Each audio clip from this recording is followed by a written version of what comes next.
Hello friends, எல்லா புறா கலைஞருக்கும் என்னோட வணக்கம். இந்த காணொலி எதுக்குன்னு பார்த்தீங்கன்னா, வேக்சின்ஸ் பற்றி இனி கூட நிறைய பேருக்கு டவுட் இருக்குது. நிறைய பேர் இன்னமும் வேக்சின் பண்ணாமல் புறாங்களை சாகடிக்கிறதும் உண்டு. அதுக்கான ஒரு சின்ன கிளாரிஃபிகேஷன் தான் இந்த வீடியோ. என்ன பார்த்தீங்கன்னா, 2012 வேக்சின்ஸ் யூஸ் பண்ணுறேன். 2012 2015 வரைக்கும் லோக்கல் வேக்சின்ஸ் தான் யூஸ் பண்ணிகிட்ருக்கேன். அது பேர் R2B. இப்போது 2015 அப்புறமா இம்போர்ட்டட் வேக்சின்ஸ்லாம் வந்த பிறகு ரெண்டு வகையான வேக்சின்ஸ் யூஸ் பண்ணுறேன். ஒன்று வந்து R2B, that is locally available. இன்னொரு வேக்சின் வந்து imported vaccine. Imported vaccine is I use anything that Floyd suggest. So ரெண்டு வகையான வேக்சின்ஸ் யூஸ் பண்ணுறேன். இன்றைக்கி வரைக்கும் என்னோடய புறாங்களுக்கு டிசீஸ் வந்து இறந்த மாதிரியான விஷயம் கிடையாது. ஆனால் மேற்கொண்டு புறா எந்த விஷயத்தினால வேணாலும் இறக்கலாம். ஆனால் டிசீஸ் வந்து இன்றைக்கி வரைக்கும் என் லாஃப்டில் பேர்ட்ஸ் எக்ஸ்பயர் ஆனது கிடையாது. ஸோ வேக்சினோட சின்ன பதிவு இப்போ நான் போடுறேன்.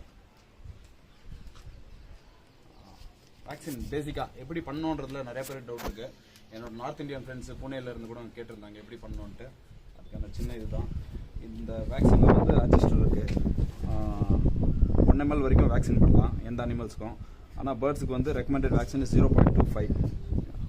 ஸோ 0.25 இந்த அட்ஜஸ்டர் மூலிமா அட்ஜஸ்ட் பண்ணிவிட்டு பேர்ட்ஸ்க்கு வேக்சின் பண்ணலாம். வேக்சின் பண்ணுறது ரொம்ப சிம்பிளான procedure.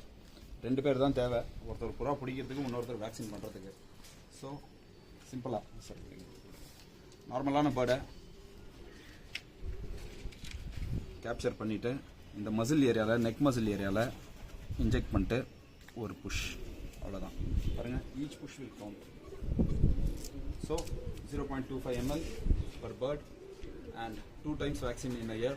One is local, one is imported. Keep your birds fit, fly them high and win the race.